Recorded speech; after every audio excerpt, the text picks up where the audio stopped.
जनाब रियाज हुसैन पीरजादा साहब। शुक्रिया जनाब स्पीकर। मैं क्योंकि क्वेश्चन आवर में आपने पॉइंट ऑफ ऑर्डर ले लिया तो मैं इसलिए मुहर्रम के हवाले से बात करना चाहता हूं। सर, मेरे पास शिया काउंसिल के मेंबरान मिलने आए थे और उन्होंने मुझे एक लिस्ट पेश की जो पिछली हुकूमत के दौरान केसेस दर्ज हुए मजालिस के हवाले से और शिया अकीदे के हिसाब से जो हमारे जलसे और नवासे रसूल की आज़ादारी में ये कैसा इंसाफ है। जनाब स्पीकर के आर्टिकल 20 आपका कहता है कि इस मुल्क में जो भी आपका मज़हब है आपका उसका एहतराम किया जाएगा, और आर्टिकल 25 जो है उसमें इक्वलिटी है बिफोर लॉ। आप टीटीपी के साथ तो मज़ाकरात कर रहे हैं, जो घरों को उजाड़ते हैं, जिन्होंने फ़िरका वारियत की, जिन्होंने बड़े बड़े लीडर्स को शहीद किया, और स्केड्यूल 4 जो है वो आपने गरीब आज़ादारों के लिए, जो बदमाशों के लिए लॉ कानून बनता है, उसमें आप उनको चालान कर देते हैं। तो इंटीरियर मिनिस्टर साहब भी बैठे हैं, मैंने 4 चीफ सेक्रेटरीज को लिखा है एज मिनिस्टर ह्यूमन राइट्स कि आप इस किस्म के पर्चे ना दें और सिर्फ एक आधा घंटा मजलिस आगे चली जाए, एक थोड़ी सी देर की रुकावट करे तो शेड्यूल 4 में चला जाता है आदमी और 3-3 साल उनको खुआर किया जाता है। जनाब स्पीकर, ये कुछ कम से कम चीफ सेक्रेटरीज को और आईजीज को सोचना चाहिए कि ये नवासे रसूल की आज़ादारी है। कभी आज तक कोई एक मिसाल बताएं कि आज़ादारी के जुलूस में किसी ने कोई दुकान लूटी हो, किसी के घर पे हमला किया हो, किसी आज़ादारी जुलूस ने जाके किसी के घर पे धावा बोला हो, उन्हीं पे बम चलते हैं और आपने उसको बदनाम करने के लिए पूरे शहर को कॉर्डन ऑफ कर देते हैं क्योंकि आज़ादारों का जुलूस जाना है, ताकि आप 15-15 किलोमीटर चक्कर लगाएं और कहें लोग कि ये शिया लोग क्या कर रहे हैं जी, इन्होंने तो शहर ही बंद कर दिए। हमने कभी दरख्वास्त नहीं दी कि हमारी ज़िंदगी बचाओ, हम पैदा ही शहादत के लिए हुए हैं आले रसूल के नाम पे। आप ये एहसान मत करें कि शिया मजालिस को आप अपनी पुलिस के ज़रिए बचाएं। आप जो करता है हमला, जब आपकी नीयत होती है तो हमला होता है।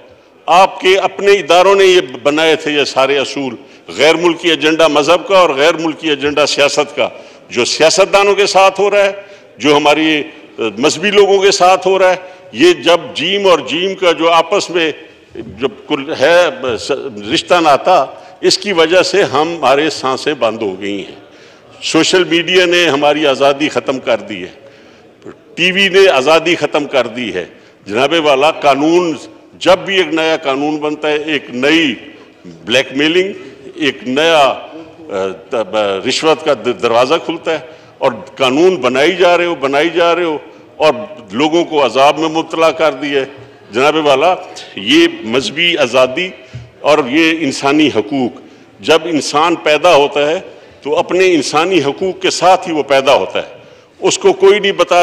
ये असूल कुरान ने और हमारे नबी अकरम सल्लल्लाहु अलैहि वसल्लम ने और इस्लाम ने आपको दे दिए हैं। ये असूल, कोई कानून ऐसा नहीं है कि आप अगर नबी अकरम सल्लल्लाहु अलैहि वसल्लम के वक्त में ईसाई और मुसलमान और सब मदीने में अगर रह रहे थे तो वो उस पाक ज़ात के मेहरबानी से और उनकी रहमत के साए में रह रहे थे।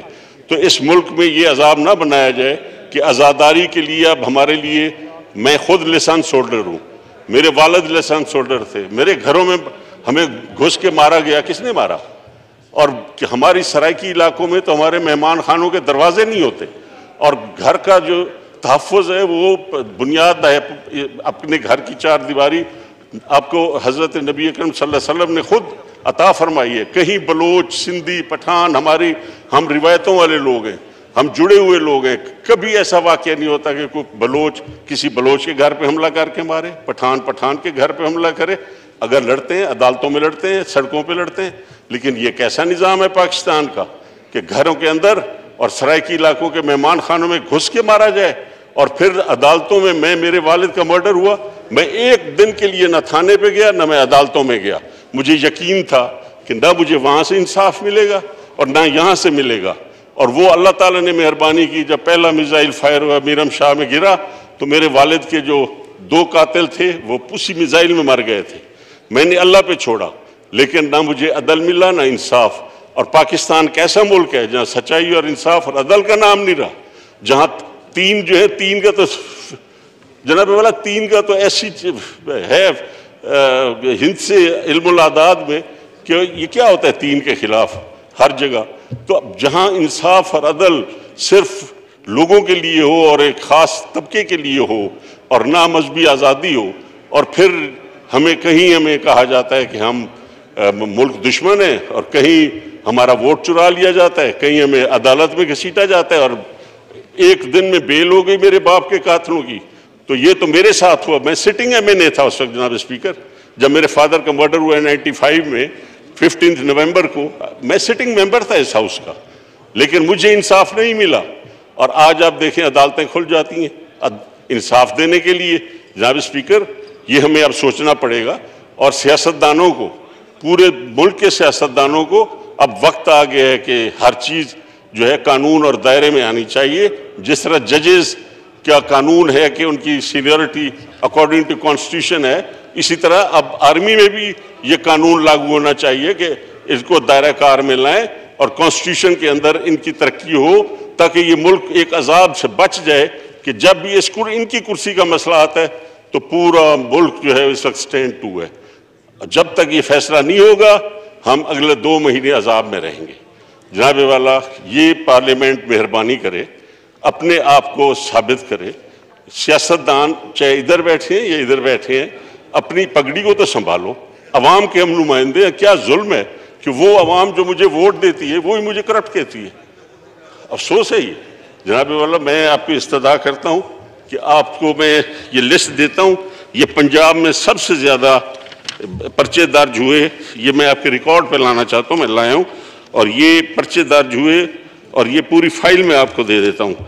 और जो मैंने लेटर लिखा है ये आपके रिकॉर्ड के लिए कि ये पंजाब में हुआ है, बलूचिस्तान में एक आध केस हुआ है,